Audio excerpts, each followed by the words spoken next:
کیا دنیا میں ایک نیا طاقتور اتحاد بننے جا رہا ہے؟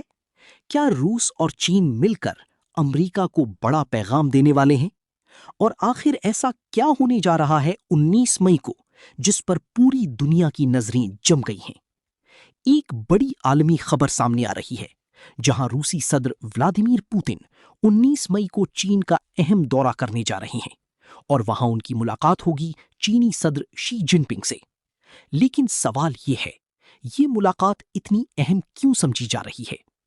دراصل روس پہلے ہی مغربی پابندیوں اور یوکرین جنگ کے دباؤ میں ہے، جبکہ چین بھی امریکہ کے ساتھ شدید سیاسی اور معاشی کشیدگی کا سامنا کر رہا ہے۔ ایسے میں دونوں ممالک کا ایک ساتھ آنا دنیا کی بڑی طاقتوں کے لیے خطرے کی گھنٹی سمجھا جا رہا ہے۔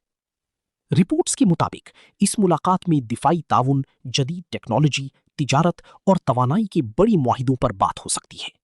کچھ ماہرین تو یہاں تک کہہ رہے ہیں کہ روس اور چین ایک ایسا بلاک بنا رہے ہیں جو مستقبل میں عالمی سیاست کا نقشہ بدل سکتا ہے۔ اور سب سے دلچسپ بات، یہ دورہ ایک ایسی وقت میں ہو رہا ہے جب دنیا پہلے ہی امریکہ، روس اور چین کے درمیان بڑھتی ہوئی کشیدگی کو غور سے دیکھ رہی ہے۔ تو کیا واقعی دنیا دو بڑی طاقتوں میں تقسیم ہونے جا رہی ہے؟ کیا 19 مئی کی یہ ملاقات آنے والے وقت کی سب سے بڑی سیاسی موو ثابت ہوگی؟ اپنی رائے کامنٹ میں ضرور دیں اور ایسی ہی بڑی عالمی خبروں کے لیے چینل کو سبسکرائب کرنا مت بھولیں۔